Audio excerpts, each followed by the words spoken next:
toss this out to you. Have you thought, Joe, the reason for the censorship by Twitter and other social media venues, have you thought about this, that perhaps the only way they can fight against the tearing down or the physical or the factual, the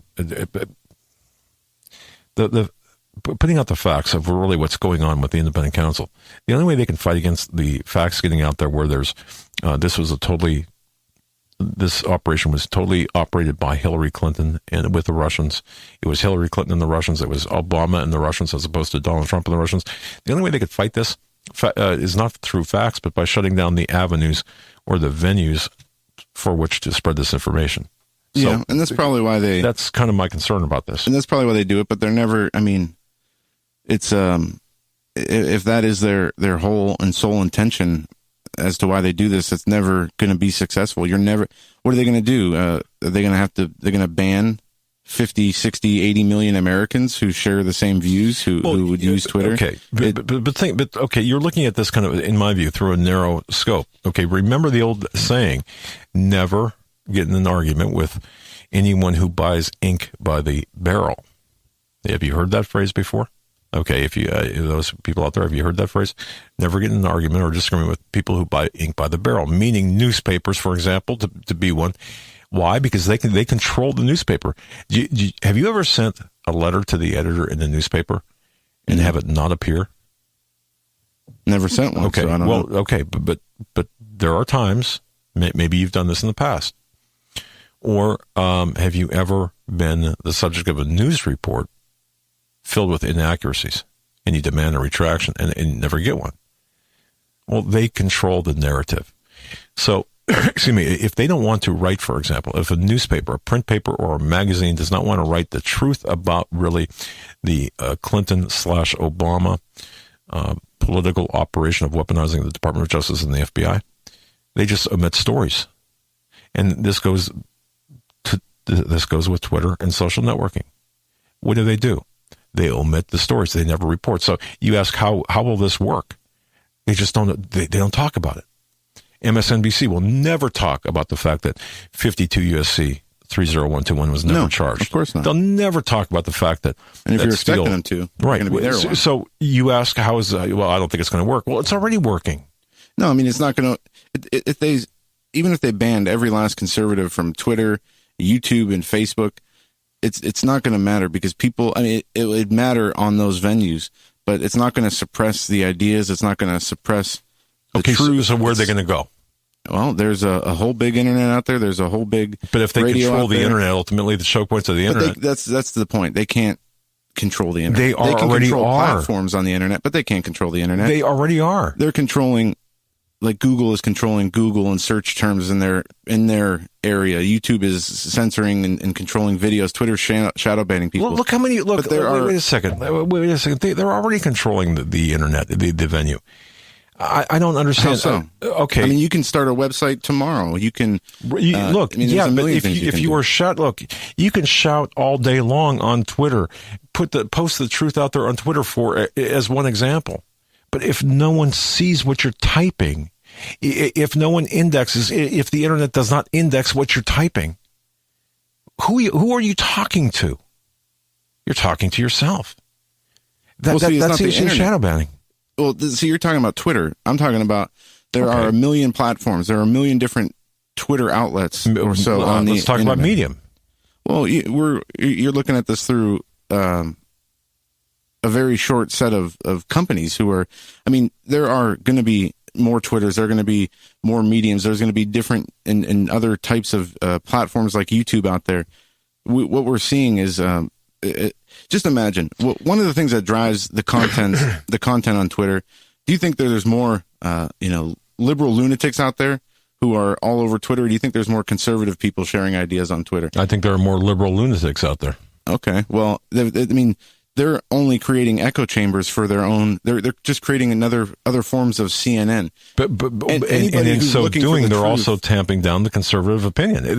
But anybody who's honestly looking for the truth is not going to stumble across, a CNN and read that and be satisfied. If they're really looking for truth, they're going to look for the both angles or all the angles on the story so they can discern for themselves what the truth is. Just because if CNN were the only news outlet on TV, it doesn't mean everybody's going to believe CNN, what CNN says. Okay, but if you've got look, it's like this. If we had a channel on whatever network, or how can I even put this more succinctly? You could be on satellite radio and not have a station pick you up. And who are you talking to? What do you mean not have a station pick you up? In other words, okay. And see, this is one of the great things about the internet. Okay, so every URL with respect to the internet, every website is assigned a specific address. Okay, mm-hmm. All right. You write something on your website. Maybe you're at whatever address you're at.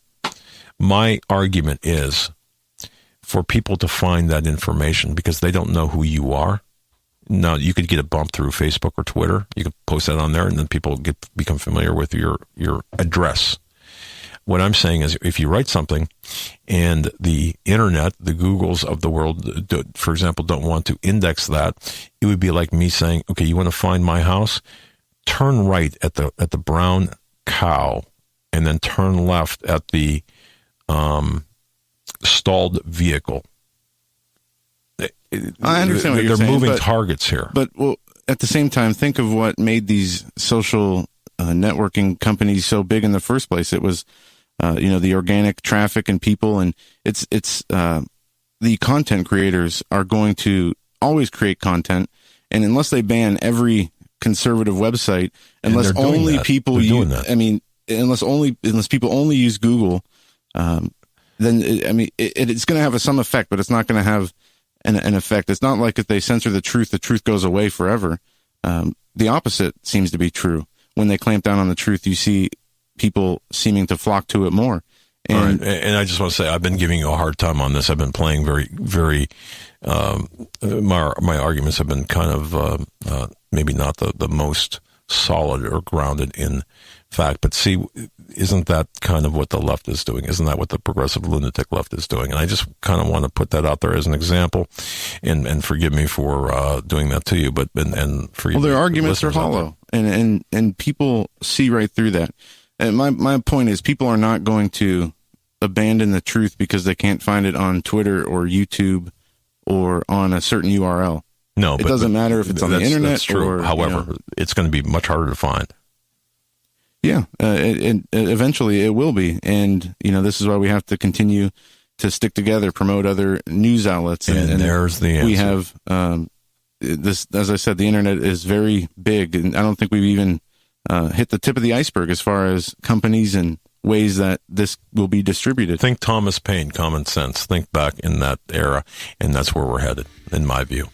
When we come back, we're going to be joined by journalist Jeff Cruer. He writes on Ringside Politics and townhall.com. We have 3 debut guests coming up in the next 2 hours, as well as Alicia Powell coming to us live from CPAC.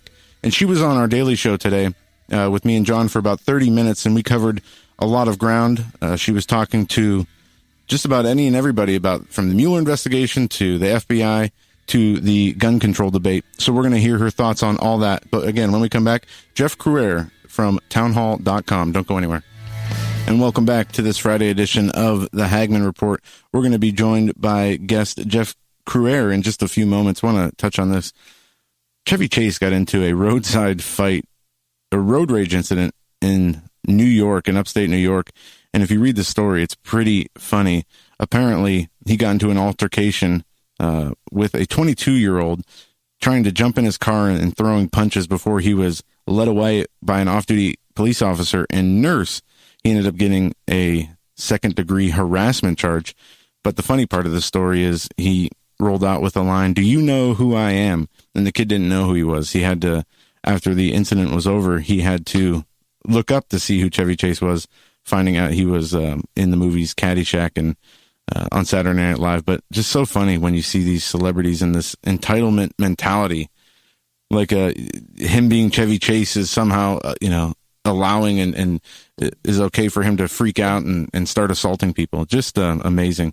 And it's no wonder why these people we see them sitting on our news and trying to be the moral authorities. It's because they do think that they are something really special, more so than everybody else. Too, when I look at the environment or environment, when I look at the entertainment landscape, what passes off for entertainment today, that one show, Samantha Bee show. Yeah, and then she has she created a show also called The Detour that is just as bad as her show. But I just wonder how people can actually watch programs like that and not lose IQ points, not lose intellectual, brain cells.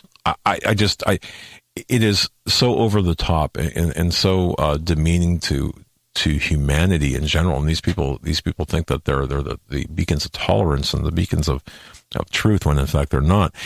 And thank God I still have the right to say that, and that's my point as well.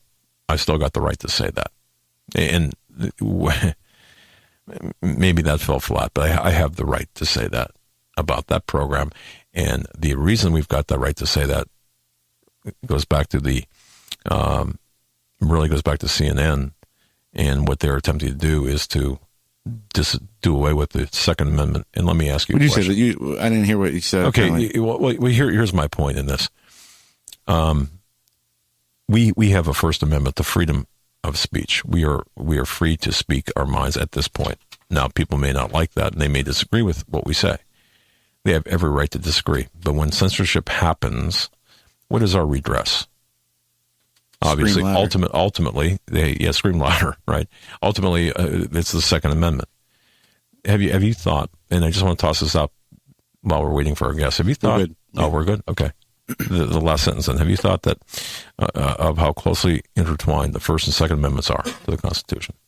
So yeah. I just want to throw that out there for the intellectual discussion for tonight. Go ahead. We have with us our debut guest, Jeff Crouere, the Cajun Crusher. Is the host and publisher of Ringside Politics, live from New Orleans, Louisiana, on WGSO 990. Crouere is also host of Ringside, which airs on WLAE TV, a PBS affiliate in New Orleans, and is the author of the seminal book, America's Last Chance, which examines the crossroads at which the United States finds itself and the role of Donald Trump in resolving our national crisis. Jeff also hosts a live political comedy stage show called Politics with a Punch. His weekly columns are featured on websites such as townhall.com and his own website, ringsidepolitics.com. You can find him on Twitter at Jeff Crouere, and that's Crouere. We're going to be talking tonight about... I just want to jump in. He had a great column about CNN having jumped the shark. I read that. That was like a couple of weeks ago. I don't know. A month ago, probably now, at Town Hall. Go ahead. Well, we're going to talk about that, the anti-Trump media, the deep state, and much more. Jeff, welcome to the show. Hey, thanks for having me. How are you guys doing? Well, it's we're glad it's Friday. It's been a long week. We spent the first half hour. He spent the first half hour of the show pretty much complaining, but we're back on track. I was whining, and I wanted cheese with my wine, but yeah, you're right. But glad to have you. Yeah, great to have you. I'm glad you like that column about CNN. CNN is just a shadow of its former self. I remember CNN back in the 80s when they had a real reputation for good journalism, when they had both sides presented. I remember Crossfire. In fact, one of my initial inspirations for one of my shows was Crossfire because they had both sides. It was a good debate. And just look at what's happened to them now. I mean, it's really pathetic. The Trump derangement syndrome they're involved in now. It's sad. I remember, look, I'm an old guy, and I remember back in the 70s, and I understand about the Mockingbird media, how that's typified and described. I get that, but at least there was some semblance of news being discussed without the added political commentary on top of the news, kind of, sort of, or at least not like it is today. Today, there's, as you pointed out in your article from January 20th on Town Hall, there's no hiding their bias. There's no hiding their attacks. So, in a recent column that I just posted today, I talk about how MSNBC just referred to Donald Trump's speech today at CPAC as similar to what Castro would do, or Chavez. And they claim that he lied. And they were so upset that he didn't mention Russia. And he had 31 different issues that he talked about. And I'm glad he didn't mention